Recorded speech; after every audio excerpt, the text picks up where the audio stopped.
corporate cop facilitates corporate crime, ASIC on the ropes, and want to own a home? Fight neoliberalism. Coming up on today's Citizens Report.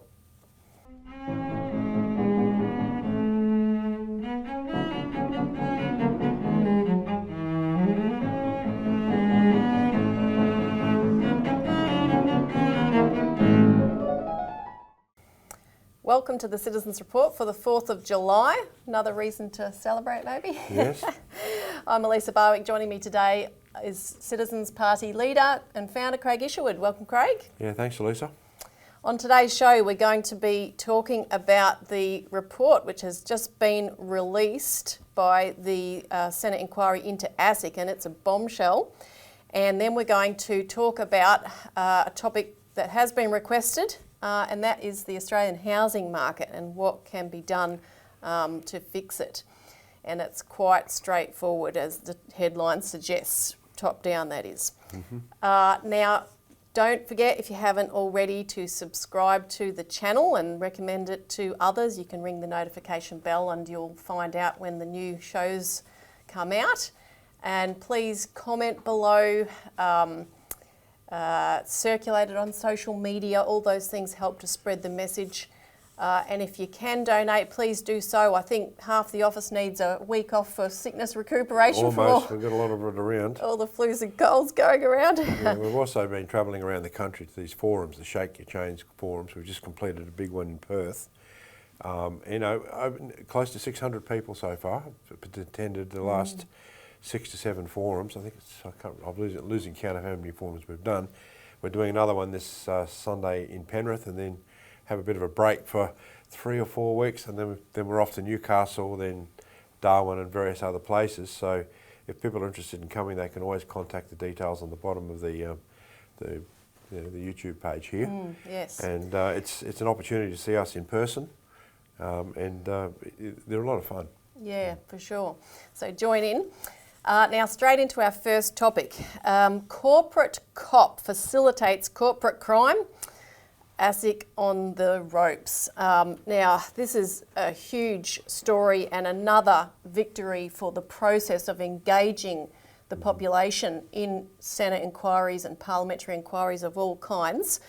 This inquiry into ASIC and its dysfunctionality was run by the Senate Standing Committee on Economics, and there was a huge amount of engagement from all kinds of financial victims, but in particular, I would point to the role as advocate for victims of all types, and that is the independent economist John Adams, who played a key role in presenting the evidence of the complete dysfunctionality, if you can call it that, of ASIC. It just absolutely has failed to do its job, and the comments by the chair of the inquiry, Liberal Senator Andrew Bragg, really spoke to that. I mean, he literally called for the, quote, end of ASIC in his statement in the Parliament, which we'll play a clip from very soon. So they're calling for ASIC, I'll go through the recommendations in a moment, to be broken up and 2 new agencies essentially created. But I will note at the outset that even though there were no dissenting remarks in the report, since it was issued, you know, who knows what pressures are already coming to bear, and obviously did, as Bragg made clear, as you'll see shortly, throughout the entire inquiry. But the Deputy Chair of the committee, Labor Senator Jess Walsh, has come out slamming the report, and she said that the Chair's recommendations have overshot the mark and completely missed an opportunity for bipartisan support, and she accused Bragg of headline grabbing and of oversimplification of complex issues. You know, it's typical. Does the Albanese government really only want to be a one-term government? I mean, again, flying in the face of incredible support for the inquiry. The evidence that was put forward was overwhelming, and they're saying we've got to pussyfoot around. Yeah, no, exactly. I mean, this is what is it the pussyfoot Albanese government? Oh, come on! And this guy had, this government had the opportunity to make all sorts of changes when it first came in, but it hasn't done hardly anything. It did free Julian Assange. Give it that credit, yeah, sure, but come on. Now, there were 11 recommendations, and I'll just summarise them. But it basically said, look, ASIC has comprehensively failed to fulfil its regulatory remit, and therefore, of course, its base for existence is gone. But it says that the government should strongly consider separating its functions between a company's regulator and a separate financial conduct authority. So that's the primary recommendation. But it also says ASIC should be required to, quote, investigate reports of alleged misconduct at an appropriate rate, which of course, as John Adams showed, you know, it was investigating, 0.1% or something of cases.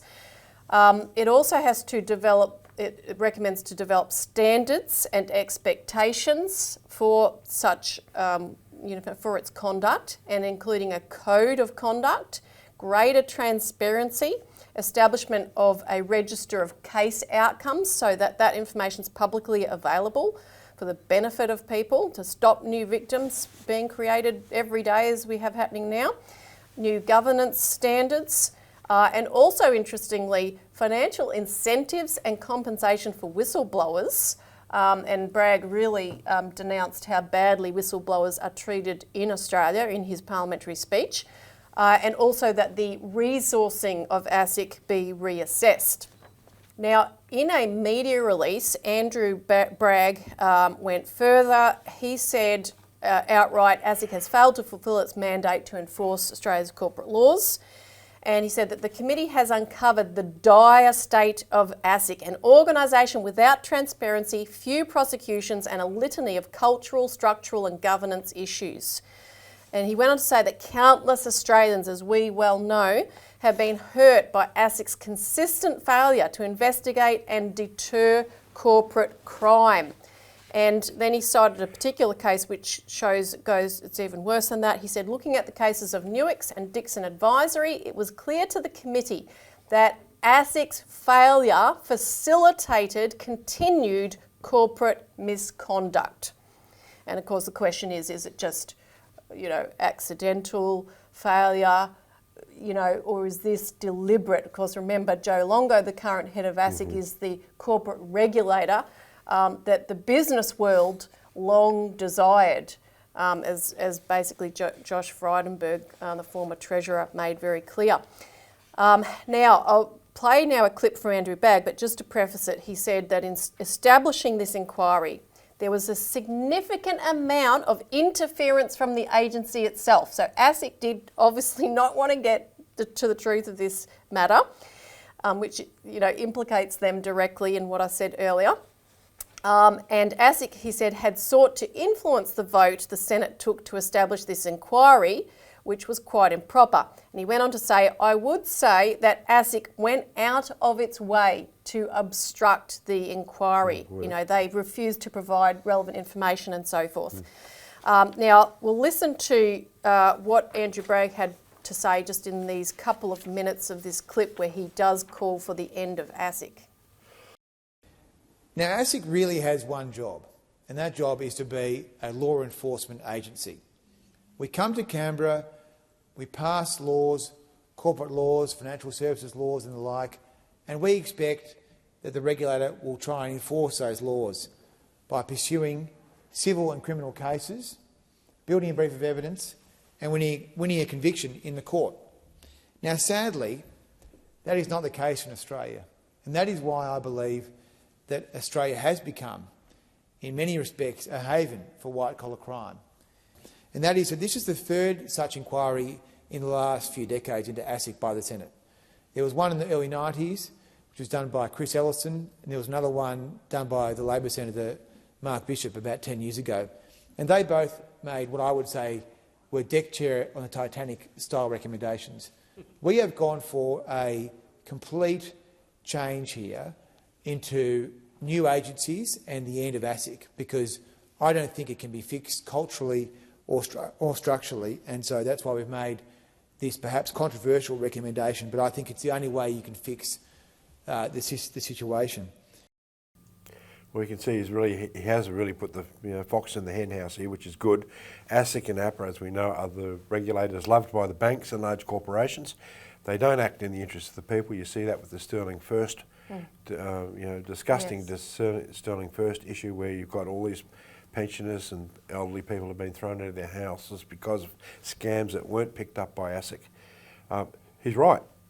Throw the entire system out and bring back regulators at work. Yeah, no. That's what's needed. He's made a very radical but excellent proposal here. So again, we have to be part of the effort to push for those recommendations to be adopted by the government, as we are doing with the other report of the inquiry into regional bank closures. And this week, Robbie Barwick and Glenn Isherwood are in Canberra pushing for that, and we'll have a full report from them next week. But let me just say, we are finding an incredible undercurrent of support from not just within Canberra, but within business layers, within community layers all over the country in support of a bank that is going to be completely separate from the bastard private banks. I mean, people are sick of them. And the potential for change is enormous. And you're seeing it on a lot of fronts. The government is really getting boxed in. You see it with the Fatima payment issue. And we could say a lot more about that, but we'll, again, maybe cover that next week. You saw it, of course, on Assange when we the pressure that was able to be brought to bear on the government, not just on Assange, but to stand up to our dangerous Anglo-American allies. Yep. It worked. And speaking of Assange, Craig, you went to a Julian Assange birthday event last night here in Melbourne. Yep. He was home for his birthday, which was fantastic. Yeah, he wasn't there because he's got to recover from what he's been through. But yeah, I was invited to speak. Robbie Barwick and yourself have been part of the campaigns here in Melbourne. The protests and stuff. Actually, it was supposed to be a protest outside the British High Commission yesterday, freezing cold at 11 a.m. Again, hollering at the British, let Assange go. But 2 weeks earlier, because of all the different political ramifications of having Assange locked up, with the UK elections, the US elections, the Australian elections, but more importantly, the pressure that was brought by the Australian people on our government, and, Albanese had said, enough is enough, he's got to come home, that in fact he did come home. So instead of standing and freezing our butts off on Collins Street outside the British consulate, the High Commission, we were invited to a birthday party, Assange's 53rd birthday party. So it was a fantastic event because this was a victory for the people, and people knew it. Yep. So I always thought there was only going to be 50 or 60 people. There was 200, standing room only. Wow. And I was invited as part of the Citizens Party to give a speech. And I really wanted people, the audience there, to recognise that whilst a lot of people watching this video participated in the Assange campaign, our own membership, I mean, I had so many people ringing me so totally excited that Julian was out that I wanted to convey that to the meeting last night, which I did. So I don't usually get to, usually Robbie does these sorts of things, but I got up and was able to say a few words. Well, let's listen, let our viewers see what you had to say. And just to mention, you spoke about Dan Duggan, but you did call him Dan Dumbrell, so just to correct that. Yeah. But yeah, let's roll that clip. Our next speaker now is going to be a lovely man. He's from the Citizens Party. He's actually one of the founding members. So let's give a big hand for Craig Isherwood, who is going to tell us everything, and he's going to expose the bastards who have kept us in the dark for years. Come on, Craig, come on, do it.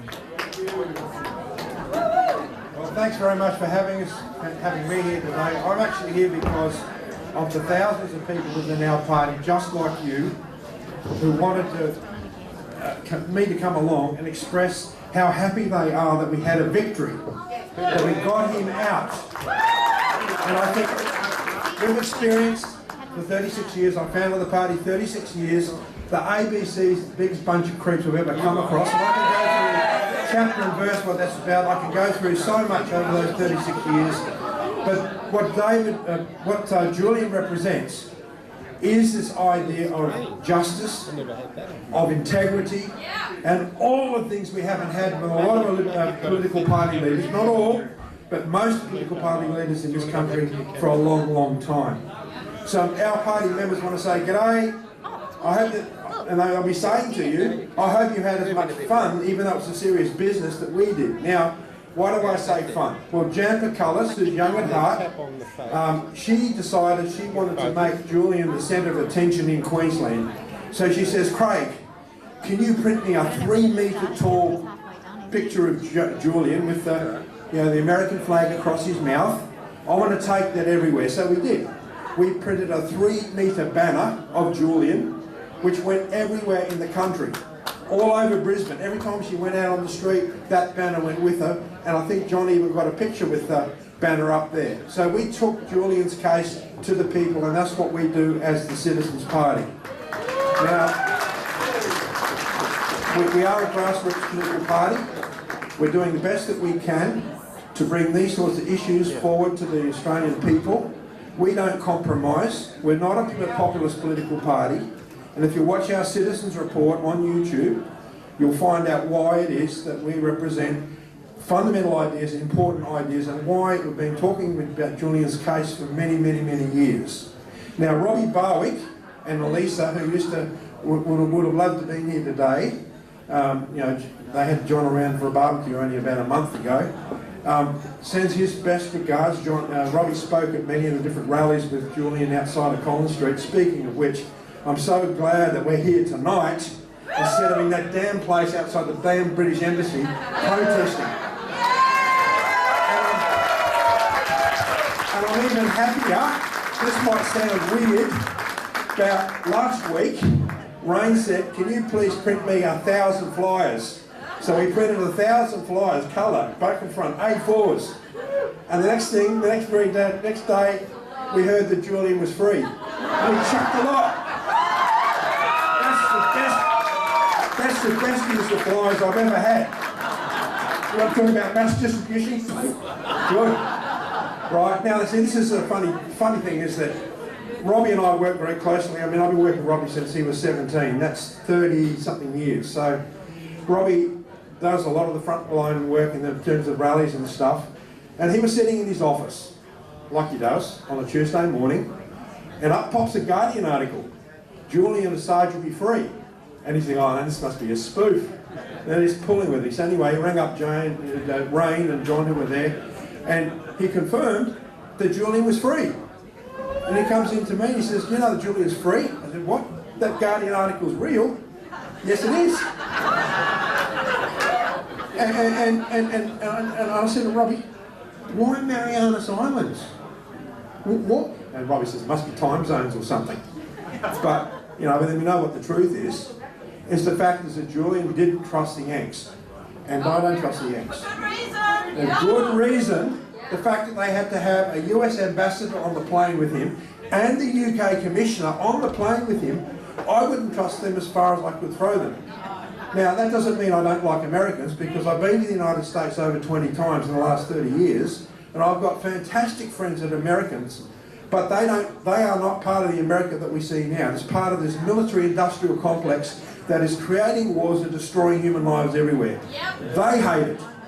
So we join in spirit with them, and we work with them wherever we can. So this is the problem. Today we've got two fine gentlemen in jail, David McBride and Dan Dumbrell. Of course, David McBride's very, very supportive of the whole Julian's case and been right with him all the way along. Now his appeal's coming up, and we've got to see what we can do with that. I don't know what we can do yet. And you've got Dan Dumbrell. Both of these people are being made examples of because of this evil military-industrial complex. So moving forward, the Citizens Party will be doing whatever it can to recruit as many people to fight against this evil, this disgusting succubus that's draining the lifeblood out of our country. You see it with AUKUS and you see it with everything else. So if you want to know about the Citizens Party, you want to join us, that's fine, up to you. Your problem is if you join us, we make you work. Right? So there's none of this stuff about, oh, you can do it all for us. No, you join us, you've got to do it for yourself. Sorry, that's the way it's been, that's when we're going to make it happen. So thanks very much for the invitation, and thanks very much for having us and our members here tonight. Thank you very much. Yeah, so that was a lot of fun.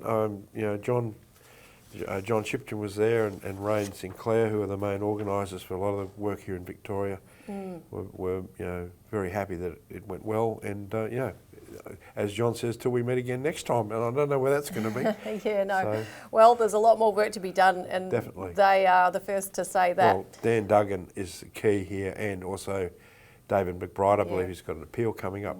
So that's the continuation of this fight. Yeah. Now, before we go, I have an update before we head to our next topic, and this is something we foreshadowed last week. So I wanted to speak to it, and that is that it has been decided that a state funeral will be held for Mr. Stefan Romaniev, who was the leader, until he recently passed away, of the Australian Federation of Ukrainian Organisations and leader of the Victorian Multicultural Commission. Now, you know, we foreshadowed that this would be very scandalous if it indeed went ahead. Now, rather than us making a comment, I want to read a letter which has been submitted by the Australian Ukrainian Congress, and their, absolute objection to a state funeral being held, and this will provide you the details of why this is such a scandal and such a big issue, which we'll speak to more as time goes on. So the letter is addressed to Victorian Premier Jacinta Allen. Dear Premier, the Australian Ukrainian Congress represents thousands of Australian Ukrainians and Australian supporters of Ukraine throughout Victoria and every other state and territory of the nation. We are not to be confused with affiliates of the Australian Federation of Ukrainian Organisations, until recently led by Mr. Stefan Romaniev, OAM, who is recently deceased. We write to you at this time on an issue of great importance, concern and significant community sensitivity. Recent media reports that your government is actively considering honouring Mr. Romaniev with a taxpayer-funded Victorian state funeral have been received with a combination of incredulity, consternation and extreme distress by our members, supporters and allied multicultural communities. While we fully acknowledge that Mr. Romaniev's contributions over many years to the Victorian Multicultural Commission, Community Languages Australia, the Starlight Foundation and his own AFUO are worthy of thanks and praise by those bodies and their successors, we strongly oppose the granting of a state funeral to Mr. Romaniev on behalf of the people of Victoria. A state funeral is symbolic of the approval of the entire community and a singular honour provided by governments to those whose entire sphere of activity are laudable and unimpeachable and have tangibly unified our community. This is far from the case with Mr. Romaniev and his AFUO organisation. Please allow us to clarify. Mr. Romaniev was the global leader of an organisation known as the Organisation of Ukrainian Nationalists, Bandera, OUNB, between 2009 and 2023, which before and during World War II was an anti-Semitic Nazi collaborationist organisation in Poland, Germany and Ukraine. This organisation fought against the Allies on the side of Hitler's Nazi regime between 1939 to 1942 and 1944 to 45. The OUNB participated with the Nazis in Ukraine, Poland and Belarus in the Jewish Holocaust, the ethnic cleansing of Polish civilians and the mass murders of many Ukrainians, Russians, Slovaks and Roma throughout the Second World War. For many years prior to this role, Mr. Romaniev was the Australian leader of the Ukrainian Youth Association in Australia, otherwise known as CYM, which not only glorified and still glorifies the OUN Bandera as an heroic liberation movement and still engages in historical revisionism and whitewashing of the crimes committed during World War II, and still engages in Holocaust denialism in the context of the OUNB and its wartime activities. That was the second point. The third point, Mr. Romaniev was the chair and recently co-chair of the Australian Federation of Ukrainian Organisations, AFUO, for the last 26 years. The AFUO has a pyramidal structure comprised of 22 affiliated Ukrainian community organisations based in Australia. 3 of the AFUO affiliated organisations who exert a disproportionate influence upon the AFUO are the aforementioned CYM, who glorify Nazi collaborators, the League for the Liberation of Ukraine, a front or facade organisation of the OUNB globally, and the Veterans Association of the Ukrainian National Army, UNA, which fought the Allies in World War II and was known as the Waffen-SS Galician Division until 1945, and who perpetrated many war crimes and crimes against humanity. Fourth, Mr. Romanov and his colleagues in Canada were responsible for bringing an elderly member of the OUN who had fought in World War II into the Canadian Parliament during the visit of Ukrainian President Volodymyr Zelensky. This individual was passed off to that body as a Ukrainian World War II hero who fought the Russians and given a standing ovation by all present. It subsequently became known that this individual had fought for the Nazis in the Waffen-SS and the Einsatzgruppe military formations. This led to the humiliation of President Zelensky on the world stage, provided a huge propaganda victory to Vladimir Putin and the Kremlin, and resulted in a global public apology from the Prime Minister of Canada and the resignation of the Speaker of the Canadian House of Commons. We appeal to you, Premier, and to your decision makers within the Victorian Government not to make a serious error of judgment by awarding Mr. Romanov a taxpayer-funded state funeral. We legitimately believe this would damage the reputation of you and your government, contribute damaging propaganda value to the enemies of Ukraine, and divide the Victorian and Australian communities. Sincerely, spokesperson on behalf of the Presidium of the Australian-Ukrainian Congress, the Honourable Andrew Alexander. So we wanted to read that in full because those details are really important, you know, when governments go ahead and do this kind of thing. Yep, it's on the record now. I mean, it really breaches the memory of everyone who fought in World War II and that cause. So yes, so we'll see what happens. Yeah, I mean, as I said, they've announced they're going ahead with it, but let's see if, you know, maybe they can be withdrawn. Yeah, that's right. Now, on to our next topic. Want to own a home? Fight neoliberalism. Now, just in the last few weeks, as we've reported, the latest Demographia International Housing Affordability Report was issued. And look, out of 94 housing markets they considered, Sydney was number 93 in terms of lack of affordability. And in fact, they've had to introduce a new measure. Instead of the highest ranking being housing being severely unaffordable, it is now listed as impossible. So the Demographia survey puts Sydney and Melbourne and Adelaide in the ranking of impossible, and Perth and Brisbane in the ranking of severely unaffordable. Now, you know, I don't need to tell most Australians that. It's very, very well known. The question is what is being done about it, and the government... Well, just on those categories, I mean, the categories are worked out on the number of times of the median wage of the price of a house. Now, severely unaffordable, I believe, is something between 5 and 7 times.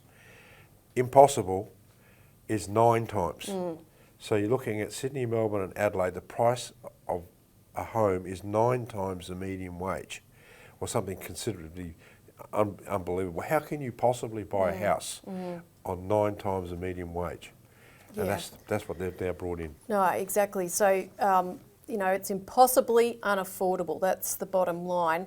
And as I was about to say, the government needs a schooling on what to do about it, because the Housing Australia Future Fund, which the Albanese government has created, you know, it's mandated to, first of all, which is a complete fraud, invest money, you know, in the stock market and other places and various investments, and then it can only spend what it gains from that. So in the first place, this is just an atrocious neoliberal model that has to be junked.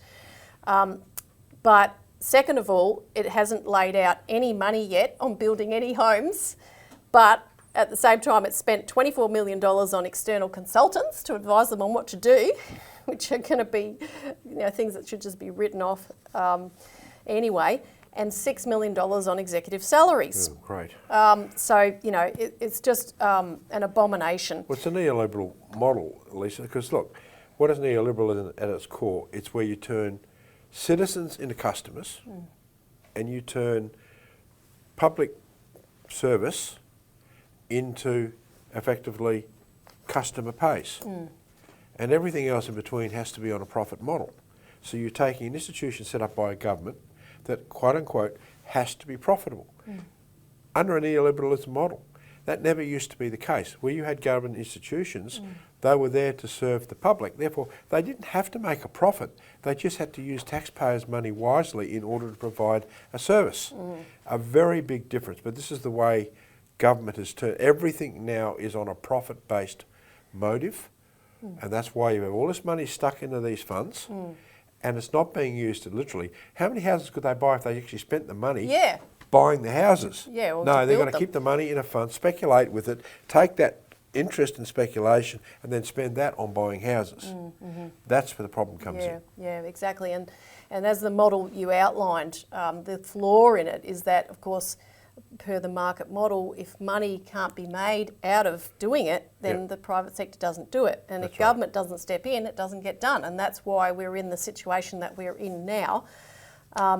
And it's not just that there's a shortage of houses. In fact, ABC Radio had a report this morning talking about, as people know, 100,000 empty homes.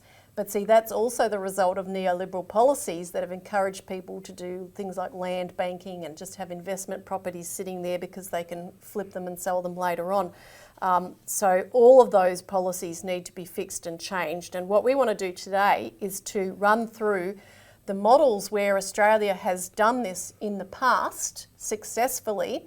And that started, well, in the and I should say, I've written about this in a 3-part series in the Australian Alert Service, and we'll put a link below in the information box so you can get a copy of that and read the details, because we can't hope to cover everything today.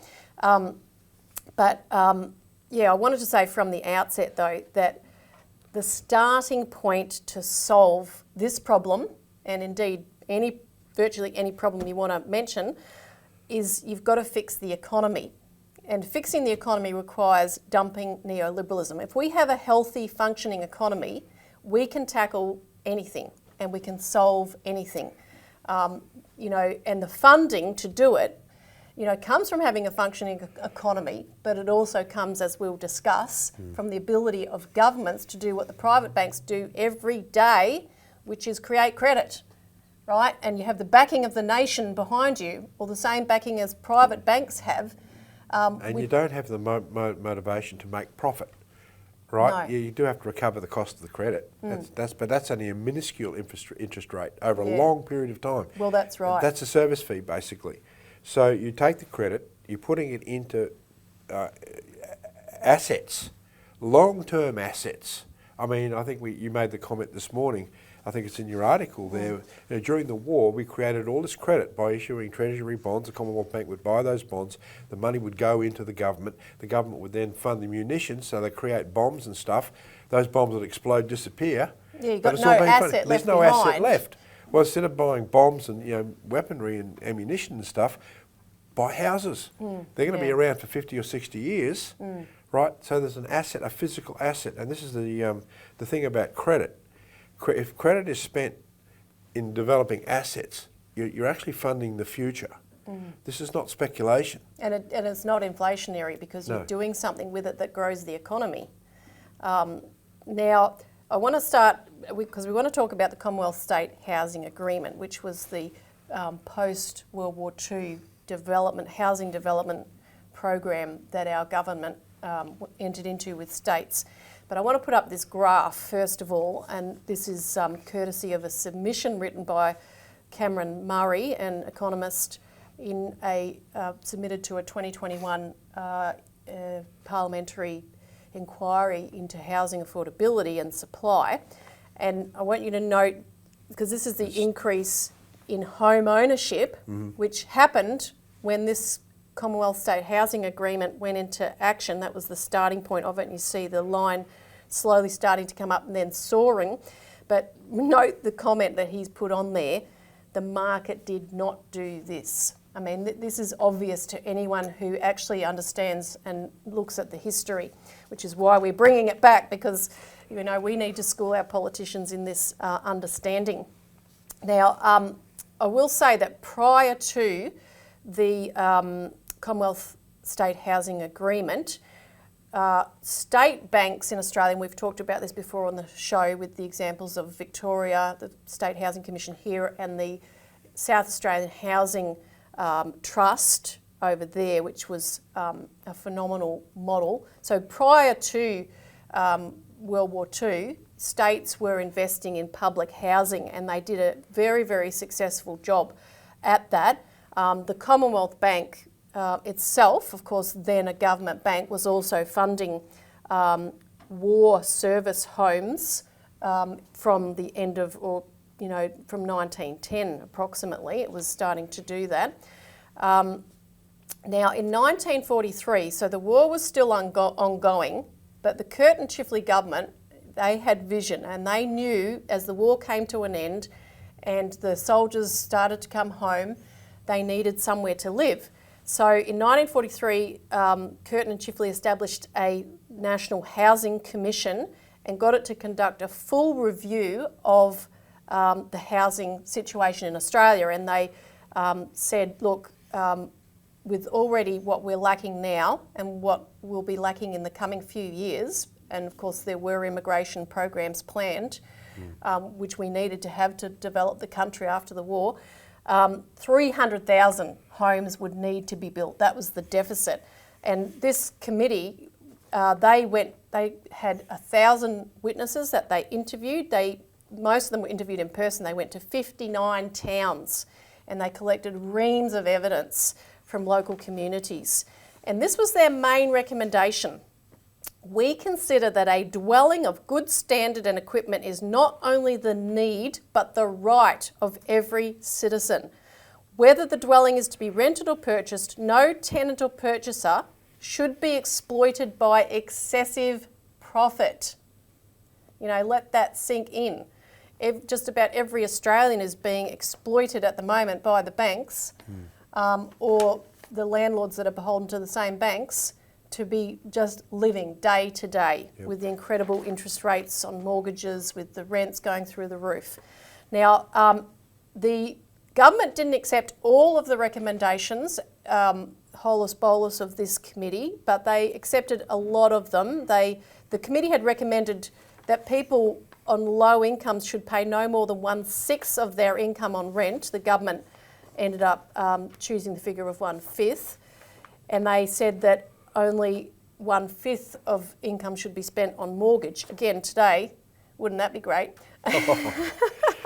And of course, the idea would be, and the idea was, as it played out, that the government would subsidise rents to that level, so the low-income earners were not paying more than 1/5 on their rent, and that was to be done, of course, by provision of public housing.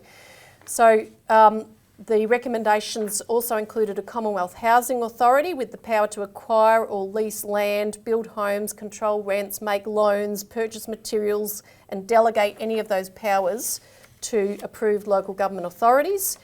It also called for a Commonwealth Planning Authority, not only to plan the housing and the housing estates and things associated like preparing sewage facilities and water and electricity and those things, but to develop primary and secondary industry, national works, and the general economic structure of the community.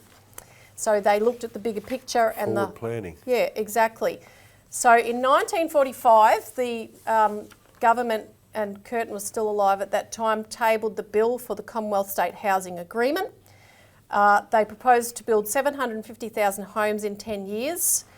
Now, figures do vary from different accounts that you read, but within 5 years, they appear to have built nearly 200,000 homes. They already, at the time when they proposed this legislation, the Labor government had already started retraining ex-servicemen and personnel that were working in munitions factories. They even repurposed the munitions, the factories, I should say, that built the Beaufort planes to start to build steel frames for homes, things like that. So this was all, going on. But during the debate, as you can imagine, in 1945 when this legislation was put up, many of the Liberal politicians were saying, private enterprise can do all of this.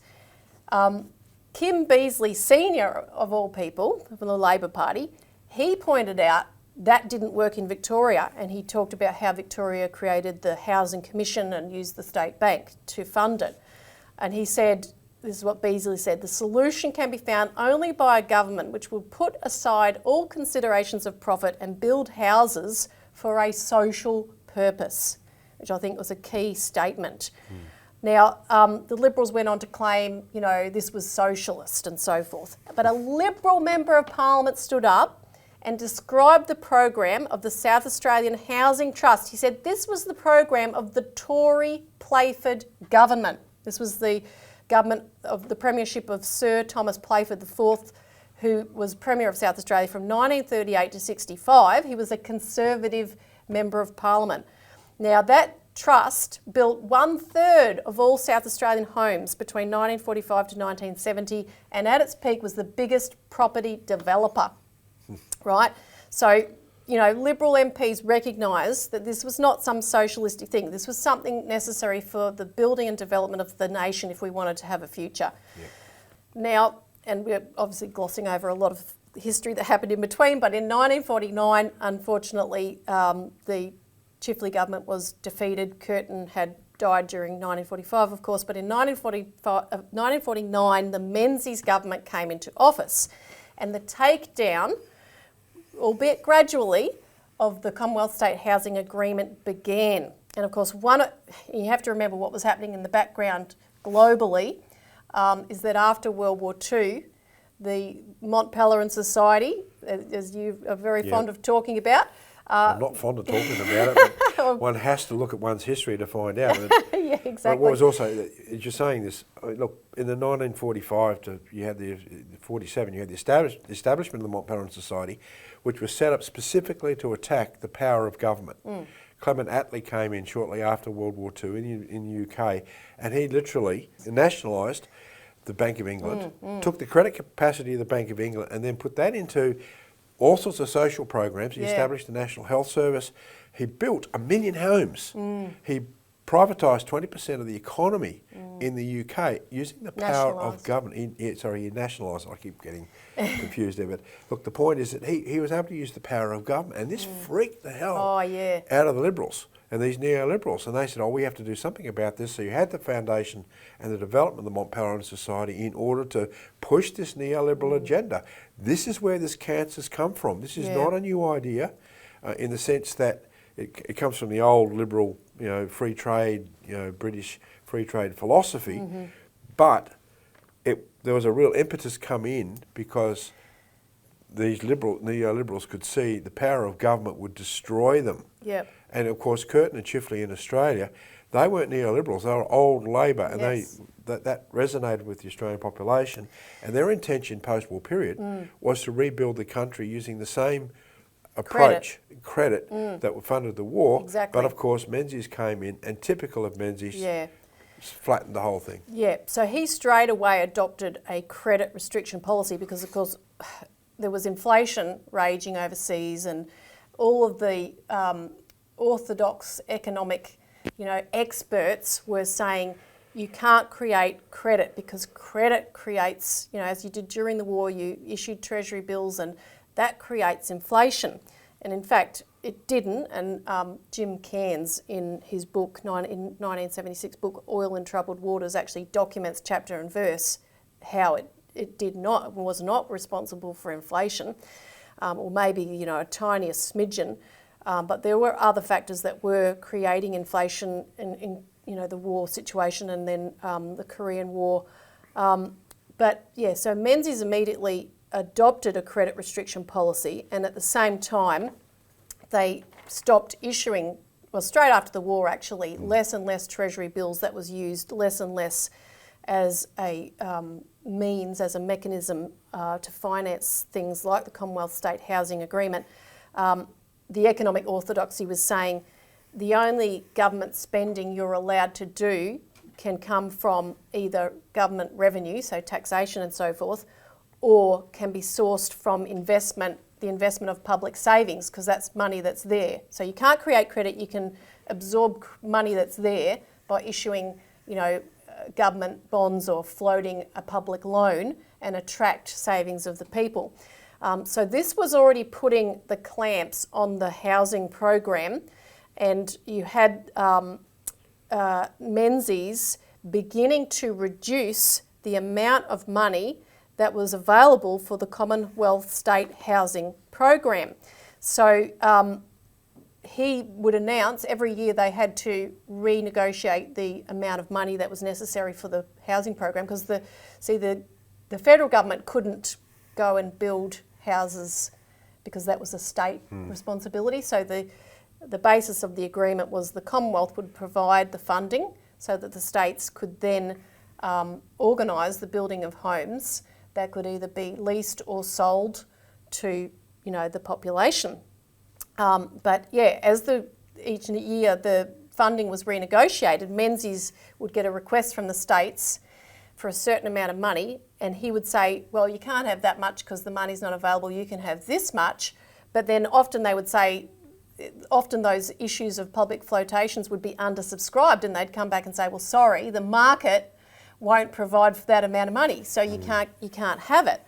And so that kind of restriction, and in addition to a restriction of private banks, because the word went out that there should be less funding, and we'll put up one of the news clips from the period where the Commonwealth Bank and the private banks were tightening the amount of credit for people to buy a home, for instance. So this was all going on in the background. And then in 1953, the Menzies government set up a housing subcommittee in the cabinet to redraw the Commonwealth State Housing Agreement, and this was led by Bill Spooner and a self-confessed fascist, Wilfred Kent Hughes. He called himself famously a fascist. He wrote an article, Why I Am a Fascist. They proposed that under the new Commonwealth State House Agreement, there'd be a big sell-off of the public homes that existed to boost home ownership. And they would begin to divert some of the money from new spending on the Commonwealth State Housing Agreement to put into building societies so that they could have greater funding for people to privately buy their own homes. And all that's well and good, but they could have done that, but at the same time not divert money away from the public housing program. But they diverted money from the public housing program, which meant less houses were built and the stock of public houses reduced as they were sold off, as the Menzies government encouraged the states to do, and the states needed the money, so they did it. They also abolished the rental rebates to keep people's rents at 1/5 of their income. And this was all because of their commitment to furthering the market solution. William Spooner said, we want more private investment in the home building industry and less government monies. And he even argued things like, in a premonition of today's competitive neutrality laws, even argued that the state was being given an unfair advantage over private builders, and you can't do that. So now Spooner and others in the Menzies government wanted to abolish the program. Spooner was the National Development Minister, so he was overseeing that kind of thing. But at the same time, the Premier of South Australia, who we mentioned, Thomas Playford, wrote to Menzies, and he said, look, investors won't sink money, private investors won't sink money into building cottages for the lowest paid workers. It needs to be a government program, and he cited the experience of South Australia. But the Menzies government was committed to using this new market-based approach, and they gradually brought in the kind of incentivisation to the private market that has led us into today's situation where the housing market has become a speculative money-making haven for investors and banks. And the unfortunate thing is that conventional finance, according to orthodox methods, had by that stage taken over. As I said earlier, even when the Labor Party was still in power after the war, as Jim Cairns notes in his book, less and less money was issued against Treasury bills, and more, the push was a compulsion to go to the market for funding. So the neoliberalism was already, setting in place, coming into place from that point, and of course it gradually got bigger and got worse. Because, the fact that they had to issue public loans, for instance, to raise the money to build the homes. I mean, that was still good. We could still do that today. That'd be much better than what we've got. But at the same time, it meant they had to offer higher interest rates because people aren't just going to, buy those bonds or, those public loan floats if it's not a decent interest rate. So they had to offer a certain higher interest rate, which meant that flowed through to the money the states had borrowed, and that flowed through to the ultimate interest rates that mortgage borrower was going to be paying. Whereas Labor members of Parliament, during the debates from 1945 all the way through the 1950s debates, made very, very clear the Commonwealth Bank, their cost of credit is about 0.5% to administer the loan and everything. So they can lend for 1%, which means the Commonwealth can then lend to the states for 2%, and ultimately the loans that go out can be around 2 to 3%. And you don't have to have them over such long terms even then, which mean the interest rate is much, what you're paying in interest over time is much, much higher. And this Labor MP for Reid, the one you were alluding to before, Charles Morgan, in the early 1950s, he put this forward. He said, we should be borrowing at 1%. The government should be borrowing at 1% from the Commonwealth Bank to fund this program. And of course, he was slammed with the charge of that will create inflation. And this is what he said. He said, if it is possible during a war to find finance to provide assets that are to be destroyed, which is the bombs you mentioned, why cannot the government find finance through the issue of treasury bills to provide assets that are to be used and not destroyed? In other words, houses. Yep. Now, today, across the country, different communities and councils everywhere are calling out for intergovernment cooperation to have a similar housing program. And I was reviewing some of the submissions to this 2021 Housing Affordability and Supply Inquiry, and there was about a dozen local councils who demanded, who begged for the alignment and coordination between the three tiers of government, who called on both state and federal governments to support a new affordable housing program, who called on the federal government to prepare a national housing plan, increasing investment into provision of social housing. This is something that is of great concern, particularly a lot of the submissions came from mining areas that are earning us our crust as a nation, and yet they can't provide affordable housing for people that come into work, so people have to do fly in, fly out. They can't attract doctors and nurses and other people to come and work in the community because there's nowhere to live. Now, King O'Malley, who founded the Commonwealth Bank, and he, proposed that Commonwealth Bank be operated through post offices, and we've written about this as another reason why we need a postal bank, because O'Malley said, because it was difficult, of course, to have this kind of financial back and forth between the federal and state governments. He said this, and this was when he proposed for the very first time in 1908 that the Labor Party put on its platform the proposal to have a People's Bank, a national credit bank. And his motion said that no financial scheme between the Commonwealth and states can be satisfactorily adjusted without the establishment of a national postal banking system. Now that, can be applied to housing to provide the financial infrastructure that we need, beyond just having a Kiwi bank style bank in post offices, but if eventually we get our way to re-establish a national bank like the original Commonwealth Bank took in that form, Yep. that those post offices can also become the conduit for the financing of programs, such as an actual real home building program, not like the one that Albanese is talking about today. I think, back in the 50s, the 60s, in this period, I know from my parents, right, they were in the they built their home in 1959. They had a 3% home loan. It was fixed for 30 years at that time. The house was a very basic house. It was 3 bedrooms, it was comfortable. You could see it wasn't a cottage because my father built it. But, they paid that. They had to work hard to pay it off, but they paid it off over time.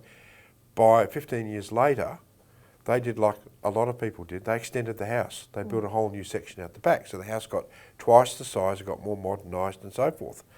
I think if we're looking at housing programs, you look at what is necessary for people to live in to start with. It doesn't have to be a huge, 2-storey, 4-bedroom, 2-bathroom house that costs 3 or 4 times what you actually need to start off. You start off in housing that is necessary and functional, because they talk about building cottages back there, right?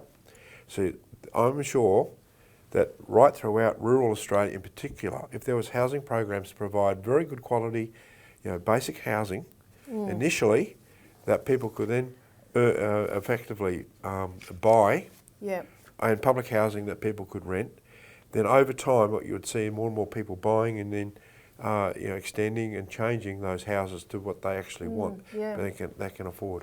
Yeah, and I was going to add that we also wrote about, as people might have heard, the Singapore example, which Singapore has 90% home ownership, but it's all publicly built housing. So people end up buying it and owning it, but they can own it because of the public housing program to build, not leaving it to the market. So there's various models that can be looked at, but the point is, let's get something in motion here, not just have some money sitting in an investment fund waiting for it to mature before we even do anything. And do contact us if you'd like. We can send you a hard copy of the Australian Alert Service and the articles that we've mentioned in question, so that you can read the details and set about to educating your MP and talking to your local councils and other leaders, because this is something that's very big, and the average population, it's big on everyone's minds. All right, that's the show for this week. Thanks, Craig. Yeah, thanks, Elisa. Thanks for tuning in, and see you again with the report back from Canberra, so make sure to tune in for that one next week.